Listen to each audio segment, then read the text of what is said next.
வணக்கம் நண்பர்களே, நான் உங்க அஸ்ட்ராலஜர் சிவலிங்கம் பேசுறேன். இன்றைய பதிவில் எதை பத்தி பார்க்க போறோம்னா, நவ கிரகங்களும் அவற்றிற்கான சிகிச்சை முறைகளும் என்னென்ன அப்படிங்கிறத பத்தி விரிவாக பார்க்க போகின்றோம்.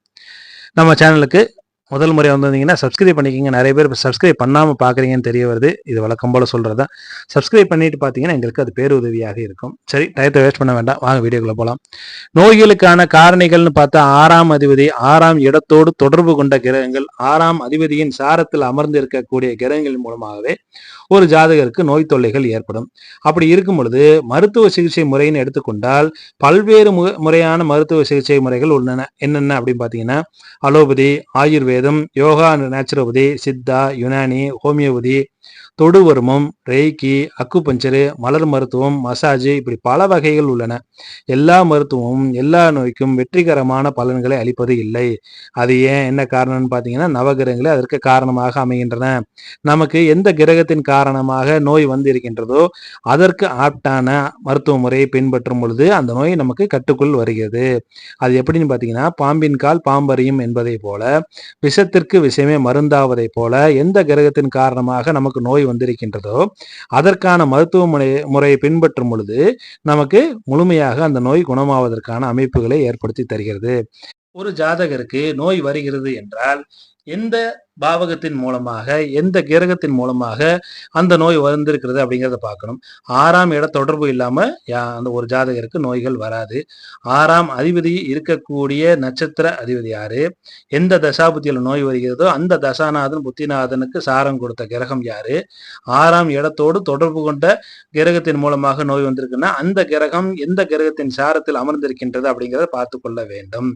ஆக அந்த கிரகம் எந்த கிரகமாக இருக்குதோ அதற்கான மருத்துவ முறைகளையும் மருத்துவ சிகிச்சைகளையும் எடுக்கும் பொழுது நமக்கு அது நோய் தீர்வதற்கான பாக்கியத்தை உண்டு பண்ணி தருகிறது. சரி, இப்ப அந்த கிரகம் எதுவாக இருந்தா என்ன மாதிரி மருத்துவ முறை பார்ப்போம், அப்ப பார்த்து கொள்ள வேண்டும் அப்படிங்கிறத பார்த்தோம்னா, அந்த கிரகம் அதாவது கேதுவின் நட்சத்திரங்களாகிய அஸ்வினி, மகம், மூல நட்சத்திரத்தின் மூலமாக ஒருவருக்கு நோய் வருகிறது என்றால் சித்த மருந்துகள், அக்குபஞ்சர் முறைகள், வர்மம், தொடுவர்மம் போன்ற சிகிச்சை முறைகள் மிகச்சிறந்த பலனை அளிக்கும்.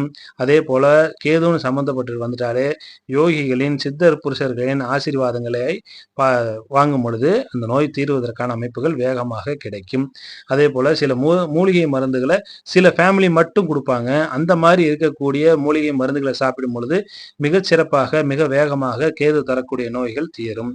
அதற்கு அடுத்தாப்புல சுக்கிரனின் நட்சத்திரங்களாகிய பரணி, பூரம், பூராடம் சம்பந்தப்பட்டுச்சுன்னு சொன்னா, நோய் வருவதற்கு சம்பந்தப்பட்டுச்சுன்னு சொன்னா அலோபதி மருத்துவம் மிகச்சிறந்த பலனை தரும். அதே போல பூர நட்சத்திரத்துல சிம்ம ராசியில வரக்கூடிய சுக்கிரனின் நட்சத்திரங்களாகிய பூர நட்சத்திரத்துல மட்டும் பார்த்து அந்த நோய் தொடர்பு கொண்டுச்சுன்னு சொன்னா ஆயுர்வேதம் மிகச்சிறந்த பலனை அளிக்கும்.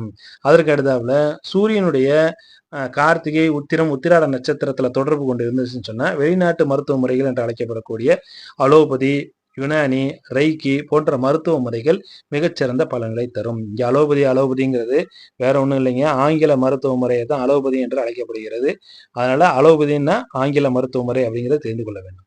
அதுக்கு சந்திரனின் நட்சத்திரங்கள் ஆகிய ரோகிணி, அஸ்தம், திருவோணம் போன்ற நட்சத்திரங்களின் மூலமாக ஒருவருக்கு ஜாதகருக்கு நோய் வருதுன்னு சொன்னா நீர் சார்ந்த மருத்துவங்களாகிய ஹோமியோபதி மருந்து, மலர் மருந்துகள் மிகச்சிறந்த பலனை சந்திரன் அமைப்புல வரும் பொழுது பலனை தரும். செவ்வாய் நட்சத்திரங்களாகிய மிருகசீரிஷம், சித்திரை, அவிட்ட நட்சத்திரத்துல வரும் பொழுது மசாஜ் செய்தது, அறுவை சிகிச்சை முறைகள், அலோபதி முறைகள், மலர் மருந்துகள் போன்றவை நல்ல பலன்களை தரும். ராகுவினுடைய நட்சத்திரங்களாகிய திருவாதிரை, சுவாதி, சதய நட்சத்திரத்துல தொடர்புடைய நோய்கள் வரும் பொழுது, தொடர்பு பெற்று அந்த கிரகத்தின் மூலமாக நோய் வரும் பொழுது ஆயுர்வேதம், மூலிகை மருத்துவம், வர்மம் போன்ற மருத்துவ முறைகள் மிகச்சிறப்பாக பலனை தரும். இங்க ராகுன்னு வந்துட்டாலே நிச்சயமாக யாரோ ஒரு நாடி பார்த்து நோயை கண்டறியக்கூடிய ஒரு எக்ஸ்பர்ட், அனுபவம் வாய்ந்த மருத்துவர்கிட்ட போய் நம்ம பார்க்கும் பொழுது அந்த நோய் கரெக்டான காரணத்தை அறியக்கூடிய வாய்ப்புகள் உண்டாகும்.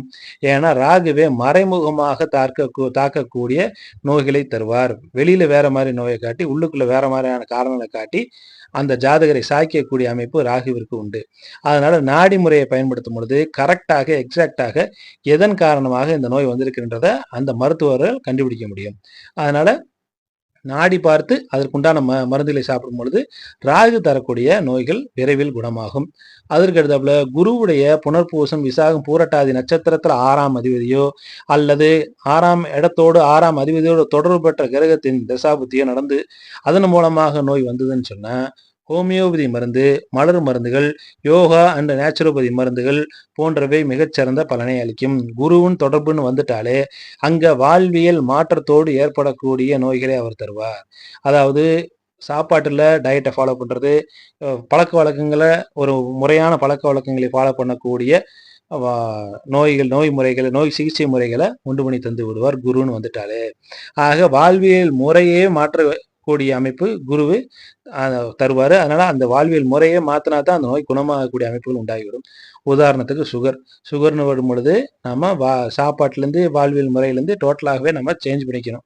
அந்த மாதிரிலாம் வந்தால் தான் அந்த நோய் சரியாகும். அதுக்கடுத்தாப்புல சனியினுடைய நட்சத்திரங்கள் ஆகிய பூசம், அனுசம், உத்திரட்டாதி நட்சத்திரங்கள் தொடர்பு பெற்று நோய் ஒருத்தருக்கு கொடுக்குதுன்னு சொன்னால் மூலிகை தைலங்கள், ஆயுர்வேதம், சித்தா போன்ற மருத்துவ முறைகள் மிகச்சிறந்த பலன்களை தரும். இங்கே சனின்னு வந்துட்டாலே அங்கே பார்த்தீங்கன்னா உங்களுக்கு இருக்கிறதுலே எக்ஸ்பர்ட்டு ஸ்பெஷலிஸ்டான டாக்டர்கிட்ட தான் போய் காட்ட வைக்கும். சாதாரண மருத்துவர்கிட்ட போய் காட்டும் பொழுது அந்த நோய் விரைவில் குணமாகாது. ஏன்னா அவர் கர்மக்காரகன். அவர் கர்மாவின் மூலமாகத்தான் நமக்கு அந்த நோயை தருகின்றார். அதனால் அது அவ்வளோ ஈஸியாக நம்ம விட்டு போகாது. நம்ம உடம்புல ஒரு பக்கம் ஒட்டிக்கிட்டே இருக்கிற மாதிரியான ஒரு நோயை கொடுத்துருவார் சனி. தொடர்ச்சியாக மருந்து சாப்பிடுவது, அது அப்பப்போ அந்த நோய் வந்து தலையை காட்டிட்டு உள்ளே போய்க்கும். அந்த மாதிரி இருக்கக்கூடிய நோய்கள் தான் சனி தருவார். அதனால தொடர்ச்சியாக மருந்துகளை சாப்பிடும் பொழுது மெல்ல மெல்ல அந்த நோய்களை குறைய வைப்பார் சனி. புதனின் நட்சத்திரங்களாகிய ஆயில்யம், கேட்டை, ரேவதி நட்சத்திரத்தோடு தொடர்பு பெற்ற கிரகங்கள் நோயை தந்துச்சுன்னு சொன்ன மலர் மருத்துவம், அலோபதி, மசாஜ் முறைகள், ஹோமியோபதி மருத்துவ முறைகள் மிகச்சிறந்த பலனை அளிக்கும். சரி நண்பர்களே, ஏன் இதெல்லாம் சொல்லப்படுதுன்னு சொன்னால் திடீர்னு நம்ம ஜாதகத்தை பார்த்துக்கிட்டே வரும் பொழுது ஜாதகர் நம்மளுடைய கிளைண்ட் எப்படி கேள்வி கேட்பாங்கன்னே சொல்ல முடியாது. டக்குன்னு மாறி கேள்வி கேட்பாங்க. இந்த மாதிரி அறுவை சிகிச்சை போகலாமா, இல்லை ஆயுர்வேதிக் போகலாமா, இல்லை சித்தால குணமாகுமான்லாம் கேள்வி கேட்பாங்க. எப்படி கேள்வி கேட்பாங்கன்னு சொல்ல முடியாது. அப்படி கேள்வி கேட்கும் பொழுது நாம ஜாதகத்தை ஆராய்ந்து சரியான பதில் சொல்லக்கூடிய தெளிவுகள் நமக்கு இருக்கணும், அனுபவங்கள் இருக்கணும். அப்படிங்கிறதுக்காகத்தான் இந்த சிகிச்சை முறையை பற்றி வெளிப்படையாக நாம விரிவாக விளக்கி சொல்லியிருக்கோம். சரி நண்பர்களே, இது நிச்சயமாக உங்களுக்கு ஒரு புதுவிதமான தகவலாக இருக்கும் என்று நம்புறேன். மீண்டும் நல்லதொரு பதிவில் உங்களை சந்திக்கும் வரை விடைபெறுகிறேன். நன்றி, வணக்கம்.